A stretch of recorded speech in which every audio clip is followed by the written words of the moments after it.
5 حقائق مذهلة ربما لا تعرفها عن حلا ترك.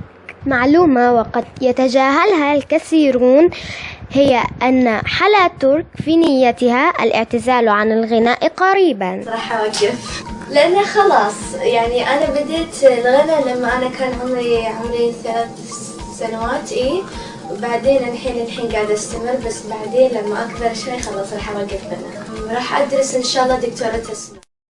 ويعرف عن حلا ترك أنها لديها أخوان من أبيها ويعرفن باسم حيمود وعبود، وظهر معها في فيديو على الانستغرام.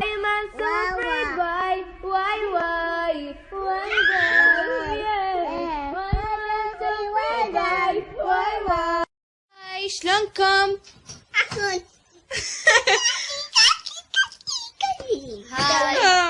Peace, man. Peace. You know what I mean? Peace. حلا ترك فارقت أمها وهي في سن 12 سنة لتعيش مع زوجة أبيها، وهي المطربة المغربية دنيا باطمة، وهما صديقتان وبينهما علاقة جميلة جدا، ويوجد ما يعكر صفو العلاقة بينهما.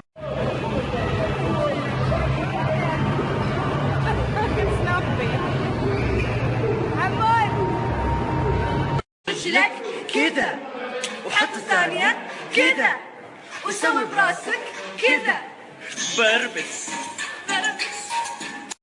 حلا ترك ليست بحرينية فقط كما يظن البعض، فهي لها جذور سورية، فوالدتها من سوريا وتقع بلدتهم في بيت صابر وهي القريبة من دمشق. حلا ترك وسعد المجرد أول فنانين عربيين يتجاوزان حاجز 100 مليون مشاهدة على اليوتيوب، ورغم صغر سن حلا فهذا لا يقف في طريق نجاحها، ورغم أن البعض حاولوا إحباطها بطريقة أو بأخرى. استمعوا إلى بعض المقاطع الغنائية لحلا ترك، ولا تنسوا الاشتراك في القناة والإعجاب بالفيديو حتى يصلك كل جديد.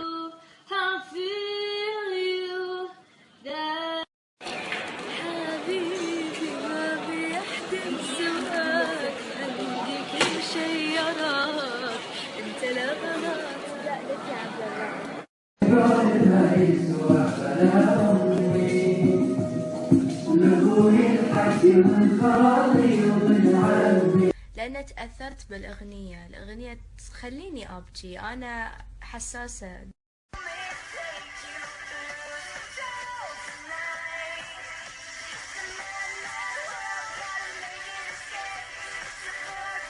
And I'll do anything for you.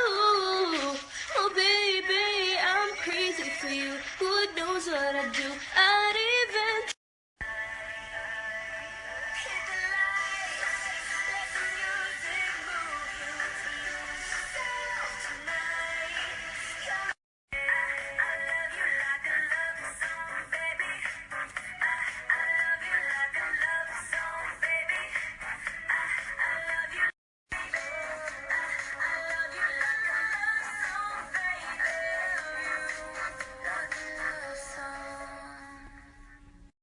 هذه حبيبتي اللي ما يبتها امي، اموت فيها اموت فيها.